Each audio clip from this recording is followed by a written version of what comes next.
I'm here in Salem. I love this community, and I got a community that needs me.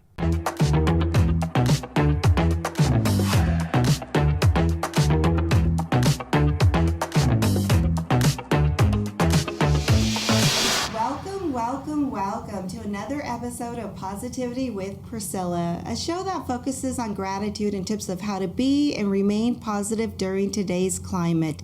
In the famous words of the artist Pitbull KMUZ family that I love to quote so much, any day above ground is a good day. Well, KMUZ family, I have a special guest with us today. Yes, that is right. I have Brandon Ditto, the Chief of Police. Brandon, can you tell us a little bit about yourself? Absolutely. Let's see. I've lived in Salem for almost 21 years now. Before that, I grew up in Southern Oregon. So I was actually born in Portland, but I think I was 2 years old maybe when we moved down to Southern Oregon. And I grew up in Klamath Falls, so a lot of folks may or may not have been down there. It's kind of a smaller town. Grew up down there. Then I ended up going to college at Oregon State University, go Beavs. And after that, I joined the military. So yeah, it was, the timing of it was, I graduated in June of 2001 from college. I kind of had an idea. A lot of my friends were like going to law school and different things. I didn't know exactly what I wanted to do. And then 3 months later, 9/11 happened. And one of my good friends and I got together after that. I think it was probably the following week, and said, I think we should join the military. And so it kind of changed my whole life plan of I was working at the courthouse in Klamath Falls, and I was volunteering at the juvenile department. I was thinking about getting into juvenile corrections, things like that. And I remember my friend Mike just came up and said, hey, I really feel called that we need to do this. I know he has he's a strong believer like myself, and we felt the calling and the need to join the military. And so I did. And once we both joined the military, he went to like bomb tech school and became a bomb technician, which is a very niche area. And I joined and ended up deploying over to Iraq in 2004 and 5. And then when I came back, I was back for, I believe it was maybe 3 or 4 months, and Hurricane Katrina happened. So I was deployed over there for about a month. And at that time, I was actually going through the hiring process with Salem Police Department. And so when I came back from Hurricane Katrina, it was shortly after that I received an offer from the police department to take a job as a police officer. And that's what started my career in Salem. I love that. I want to go back a little bit, though, so our KMUZ family can know Brandon when you were a little bit younger. So let's talk about your childhood a little bit. So let's talk about what Brandon's room looked like when you were growing up. My room. So I was really into baseball when I was younger. So that was definitely my passion when it came to sports. Who was your favorite baseball player? Well, at that time, it was definitely Jose Canseco and Mark McGuire. Ken Griffey Jr.? I loved Ken Griffey, but my grandmother always went to the Oakland A's games, so she bought me everything A's. So my whole room had just A's gear everywhere. So it's pretty awesome.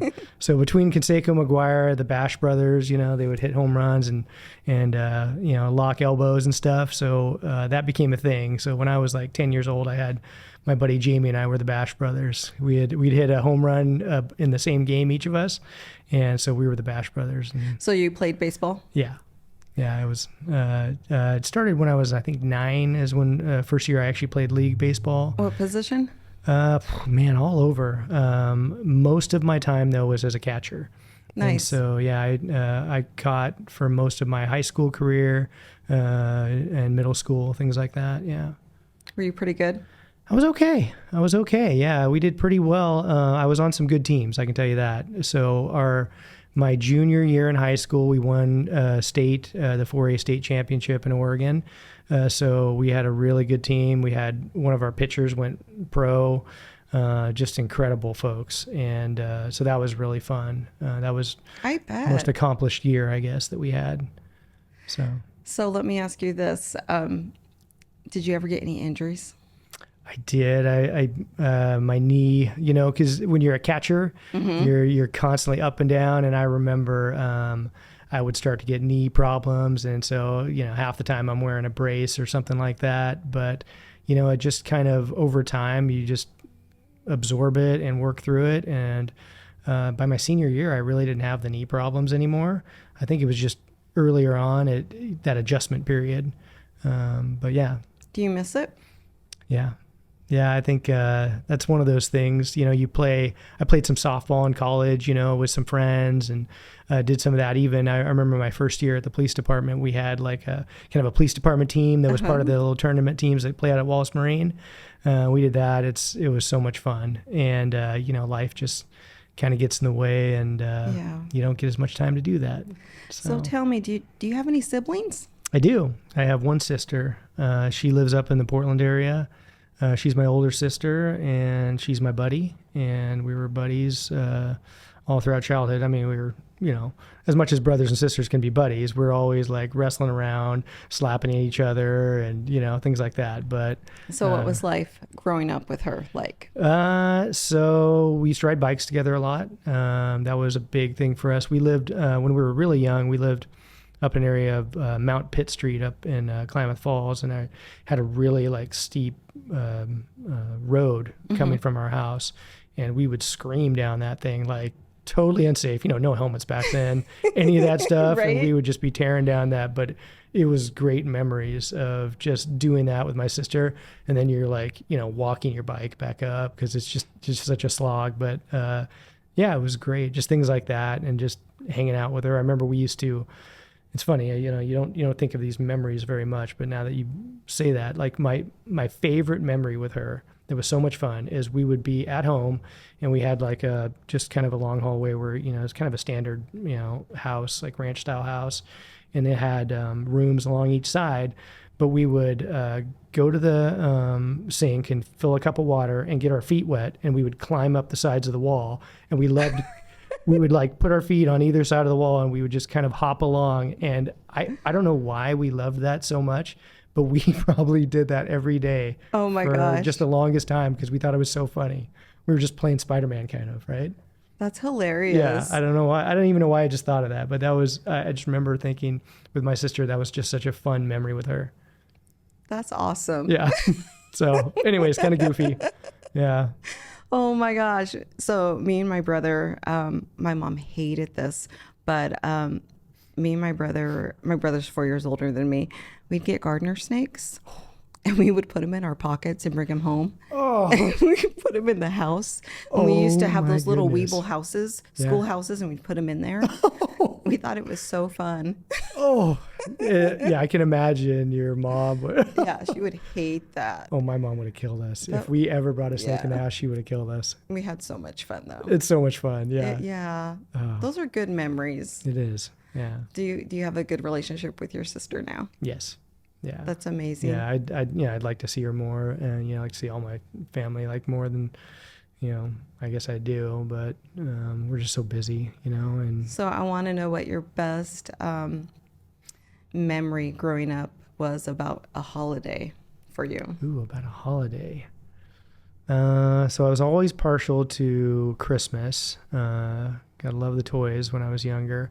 I do remember probably my best Christmas was when I got Castle Grayskull from Masters of the Universe, right? Did you watch the new He-Man yet? Oh, it was so good. It was so good.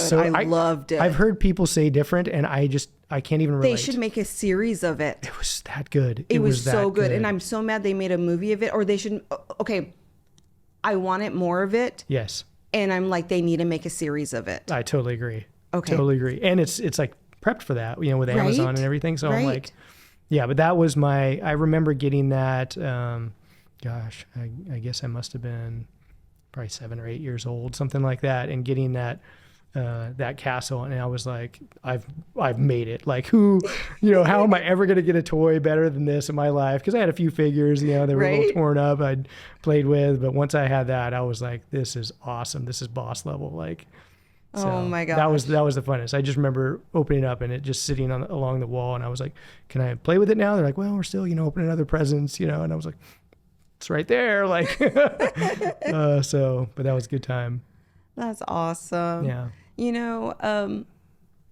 A lot of those are really good memories. And I feel like now with a lot of digital stuff, it takes away from a lot of those family memories that we used to have. And so I really miss those times. But let me ask you this. If you could tell me the most favorite dish that your family made during those growing up times, what would it be? It was always spaghetti for me. Always spaghetti. Like, when it was spaghetti night, like, I think my mom would probably have to just hold me back because I would eat way too much until I just couldn't move. I am definitely a pasta guy that I try to restrict from. I'm like, lower carbs, you get a little older. It's like the carbs kind of pack it on a little bit more. But it's really hard for me to resist pasta still. But when I was little, my mom she'd make the best spaghetti. I don't even know how she made her sauce or any of that stuff. I should probably ask her, but that was my jam for sure. I love that. So how was school for you? School was interesting. It was ups and downs, so we lived in kind of a small town, so I had a smaller friend group of there was probably, as I was growing up in elementary school, probably 4 of us. Okay. And we were all kind of a diverse bunch of kids, and we really had really diverse activities. Some kids were and there were still video games back then, but it wasn't like it is now. Right. But I remember one of my friends had an awesome Atari set that was all laid out, and when Nintendo became a thing, right, he had all the gear, the stuff that no kid had, the Power Glove, things like that you're like, I don't even know how to use this thing, what's going on here, but it's cool just seeing it sit there. I remember John was there for that. My friend Brad was one of my baseball buddies back in the day, and we just kind of lived. So we had moved from that long road, steep road area to another house, and it had a cul-de-sac, and a lot of the time it was just out playing baseball, and the cul-de-sac was the field, and so you would have to hit it over the cul-de-sac area. And that was a lot of our time, was wiffle ball and trading baseball cards, riding bikes everywhere all around town, just crazy distances that I can't even believe now that I've driven them since then. When I visit friends down in that area, and I'm like, we rode our bikes from here all the way, just miles, but all day, just free range, just having a good time. So, right? Yeah.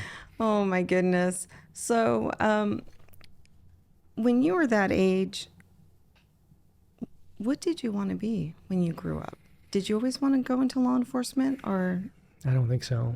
No, I was just, at that point it was baseball, magic. I used to buy magic sets and things. They had a place in. Were you good at magic? I tried to be. Okay. I don't know if I could say I was good. What kind of tricks did you do? Well, one of my favorite ones was the little, I had the little, it was kind of like a can, and it had some holes in the top, and you would stick the coin in it, and then what you would do is you'd stick one of the needles through. It was a plastic needle. You'd stick it through, and it would fold the coin up. Okay. And then you'd stick the other ones through and be like, look, it went through the coin, and you'd take them out and show everybody. And then a couple card tricks and things like that. But no, I used to think that was just fun. I always just loved, kind of showing people something that would surprise them. And I didn't really know exactly what I wanted to do. I just I was like, well, try to do as well as I can in school. I was really just loving sports, primarily baseball at the time, and just kind of living and doing my thing, hanging out with my friends. I didn't really think about it until, it wasn't until maybe college I was starting to think about it. Okay. And that is when, because even in high school, I was like, well, I'm going to go to college kind of for general education. Okay. And I didn't even know what I wanted then. And I started taking political science classes, and that's when I really was like, this is interesting. Like I really enjoy this. And so I loved learning about the government and politics, and that kind of gravitated me more toward what ended up being, you know, about a 14-year military career and now about 21 years in the police department of just trying to understand government and the structure and the nuance and how things worked. That was really fascinating to me. I want to talk to you about your military career only if you feel comfortable. Absolutely, yeah. Okay, so I had a cousin that served in Iraq. He came back and he didn't do so well. Yeah. And he ended up taking his own life. Oh, I'm so sorry. Thank you. Yeah. And so, what do you feel comfortable talking about of what you experienced over there? Yeah. So we deployed as a battalion, which is about 700 or so people. And I deployed in 04 and 05 with the Oregon Army National Guard. And so we deployed into Baghdad specific and a couple different districts there. It was right near Sadr City as an area, and then mostly in the Rusafa district of Baghdad. When we got there, we were kind of immersed in full spectrum operations, as they called it. Yeah. And so that was a little bit of everything. So I was an infantry lieutenant at the time, and because I initially joined as an infantryman, and then I went to officer candidate school and became a lieutenant just before the deployment. So I started out as what they called a battle captain. So you're an operations center manager, and then after a few months, a friend of mine, Eric McRae, he was killed in a roadside bomb. And after that, I ended up taking over his platoon. And so it was a big honor to be able to take over his platoon and kind of carry them through the rest of the deployment. And I say that with all deference, like carry through, like they carried me through most of the time. So it was a kind of a wild experience. It feels like, I remember at the time even, you've got to take your mind away from it and just focus on like the job at hand, day to day, and the people around you the whole time. And then when you come back, you're like, wow, like I'm back and I've immersed into like life again. I didn't really think I was going to make it through. The odds were kind of, not really great in favor. We lost 9 soldiers out of the 700. And, folks around us lost even more. And so it was a tough time to be there. And how did you deal with that? So when I came back, it was definitely challenging for everybody when they came back. Losing some people who you were close to, but, and 700 sounds like a lot, but you knew everybody. You had some, interactions with everybody, and just losing so many folks and seeing so much, just disruption of the environment because, you're there, because you care, and you're there. Like we really felt like we were there. This was after the initial kind of invasion of Iraq.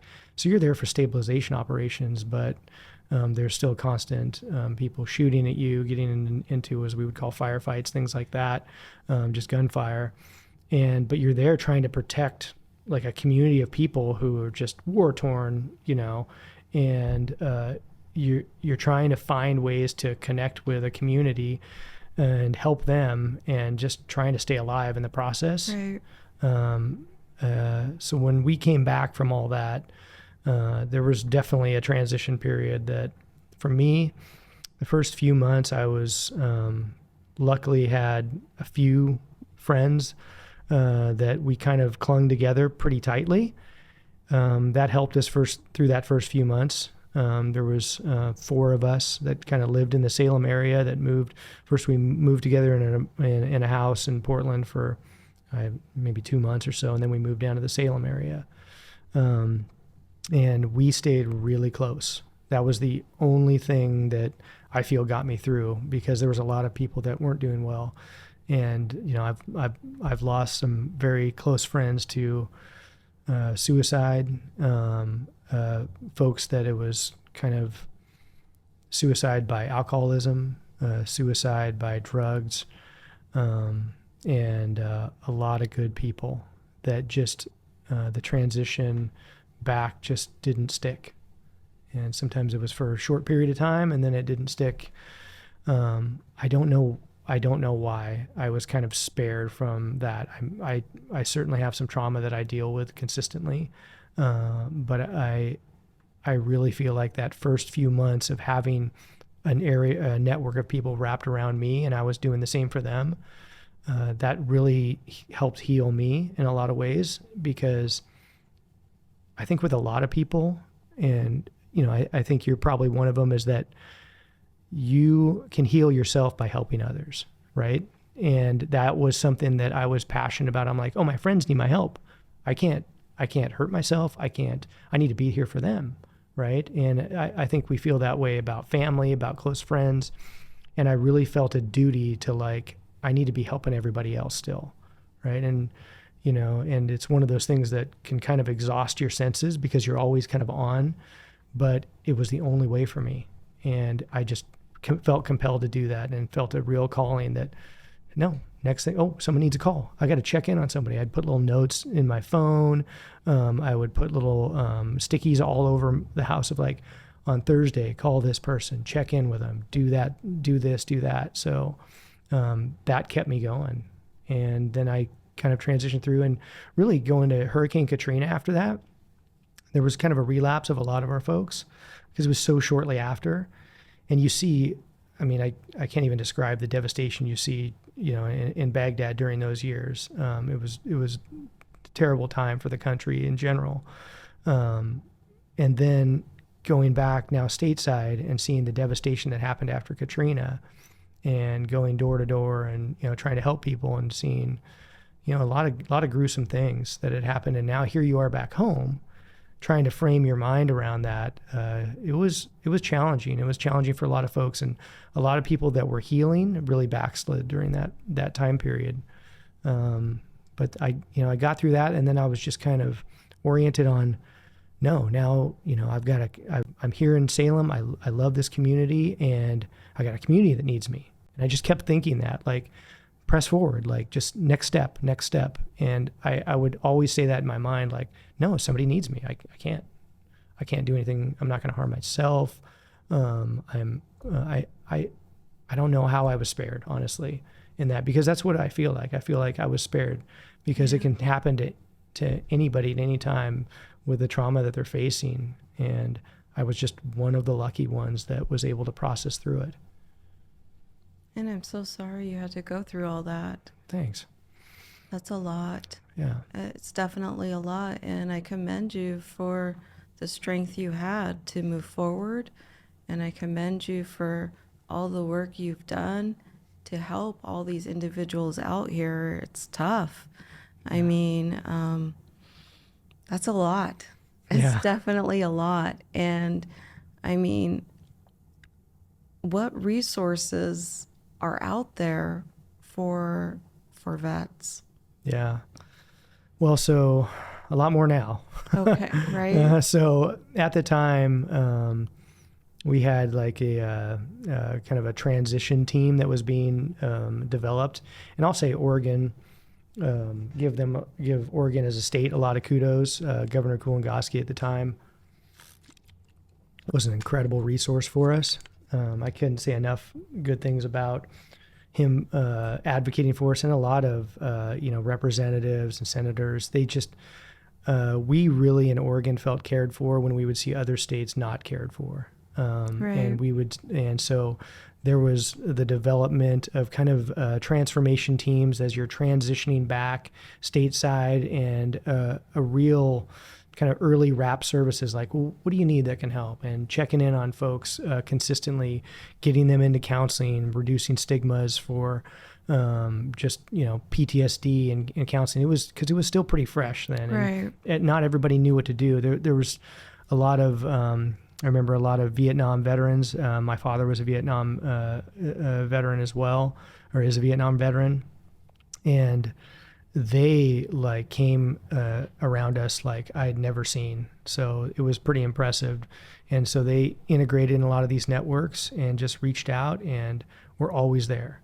And that's really what I felt like a lot of people needed, myself included, is they just need you to be always there, just constantly just poking in and saying, hey, how's it going?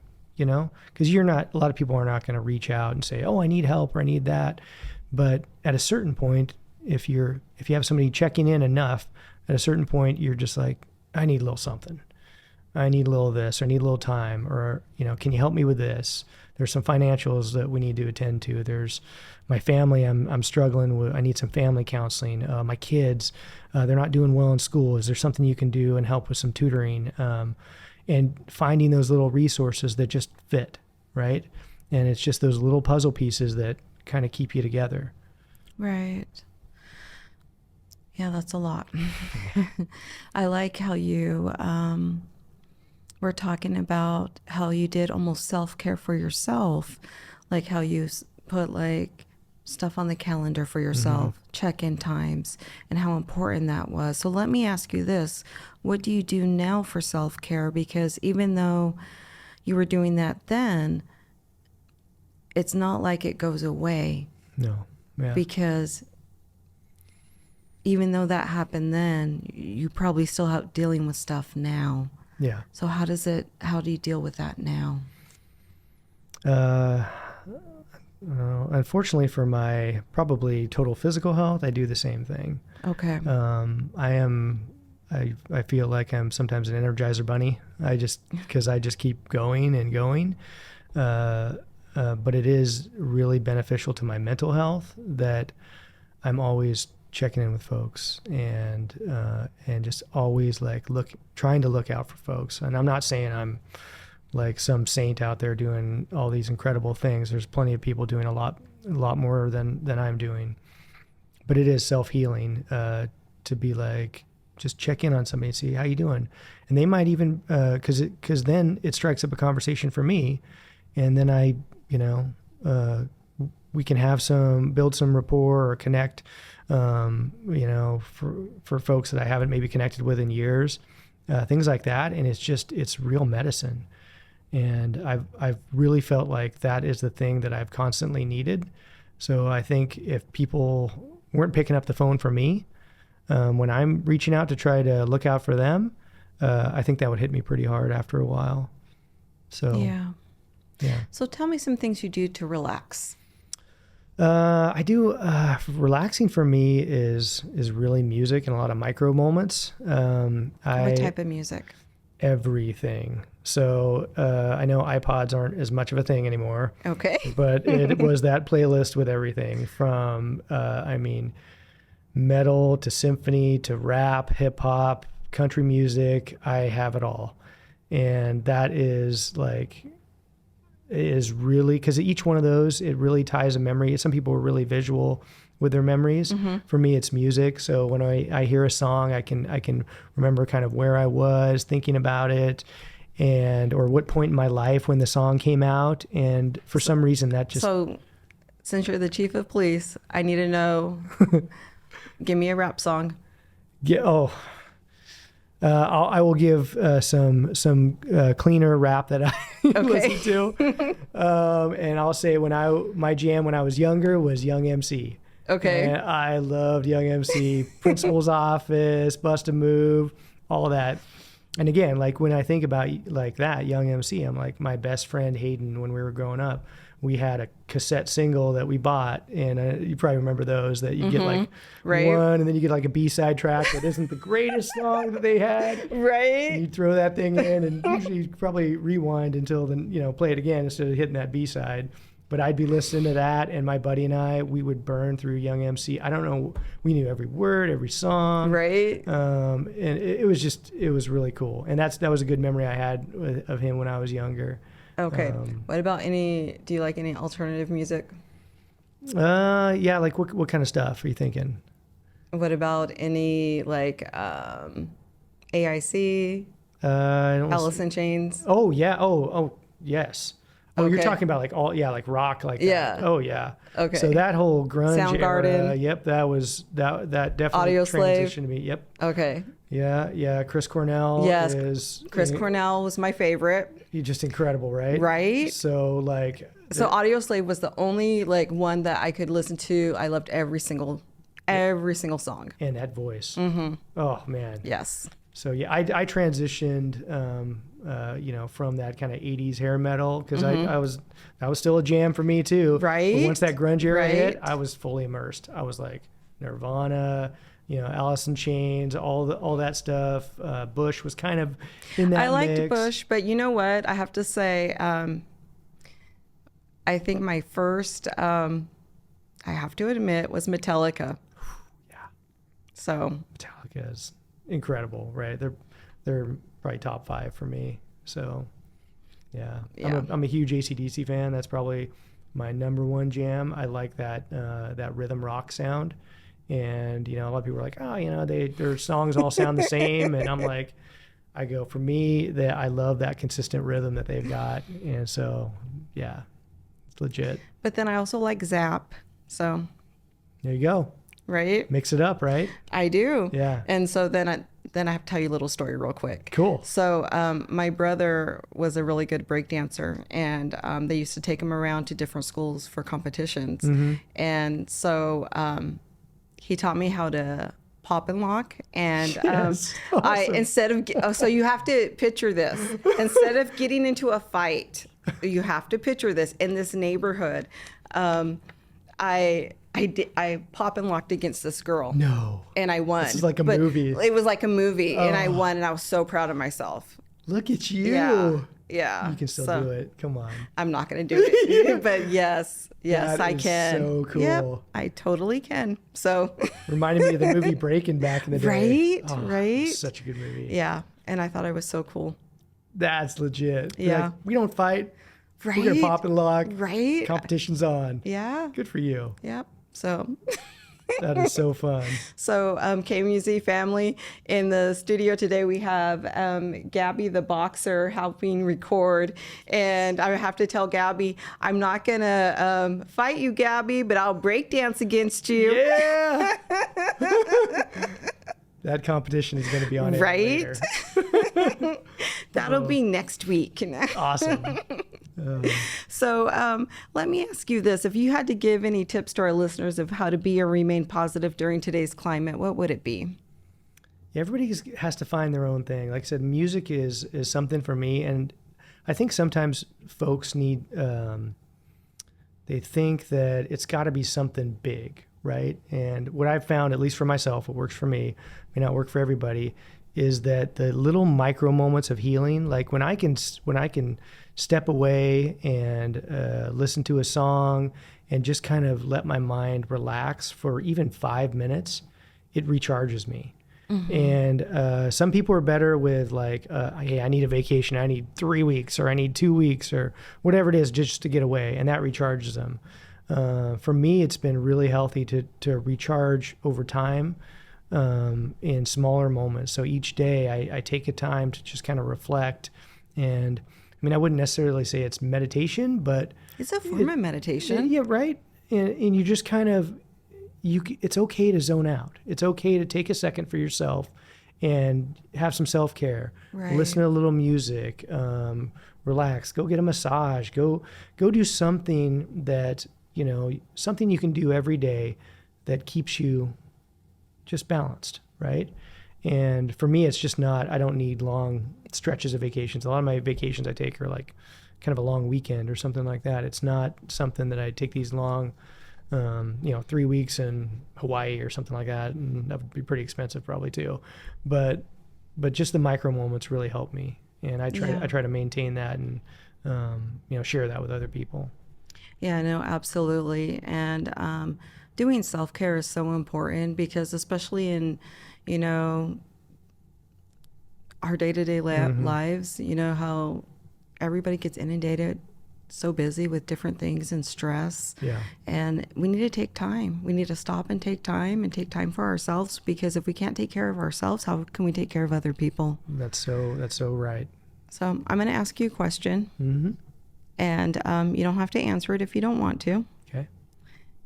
And somebody, so you totally don't have to answer Okay. it. But they knew I was going to interview a cop. Yeah. Oh, okay. But if you had to choose your favorite donut. Oh. Gabby's laughing. I don't see anything wrong with that. Okay, so what would it be? Let me guess. Are you saying that because I've gained a little weight? No. Okay. Whew. No, not at all. All right. Let me guess what it would be. Okay. Okay. A maple bar. That's too easy though. Maple bars are good. You're very close because my absolute favorite is a maple glaze on the top, but Okay. it's that cinnamon roll one with a maple glaze. I don't know if you've had that. No, I haven't. It's incredible. If you go to Day Night Donuts, they have them. They're like a cinnamon roll, because I love cinnamon rolls, but instead of like the regular frosting, they have a maple glaze. Oh my gosh. And I don't care if I'm in uniform or not or whatever, I will proudly chow on that donut. I'm going to get you some of those. So let me ask you this. Yeah. What have you learned about yourself being in the role you're in today? As the chief? Mm-hmm. I think you learn, and I think I certainly have, you know throughout your life you need people. You need, just kind of a strong network or just the tribe around you, right? Like you got to have folks that you can trust and rely on. And you don't realize how big of a network you need. And when I stepped into this, like the friends I have and the people that I've acted with throughout the community, you don't realize how much you just need them. Like I need your perspective. I need ideas. I need you to help me kind of care for myself. And I don't know if I really realized that until you get in the seat, is that I feel like I have a great friend network in this community. I have a lot of people that I've either worked with or just socialized with, or just interacted with in even small ways. But you really realize like, I need them. Like I can't do this alone. I can't do any of this. I have to tell you, a lot of people have much respect for you and for your name, for who you are and for what you represent. Thank you. And that's a lot of people within the community. And that's not only, that's coming from me, but from a lot of people that I have spoken to. So you've done many good things. That means a lot. And I can, especially who you are, what you represent, and I see you doing many, many amazing things. Thank you. You have a great future ahead of you, and I'm honored to have had the opportunity to chat with you today, and you make our city safe, and I'm a very factual person. I wouldn't have asked you to be a guest if I didn't believe in what I'm stating. And so my words are, I have honor, respect, and integrity in everything I say. So it's like, I have much respect for you. Thank you. And it was a great honor to chat with you today. And with that, to my listeners out there, you matter, you are loved, and until we chat again, Priscilla signing off.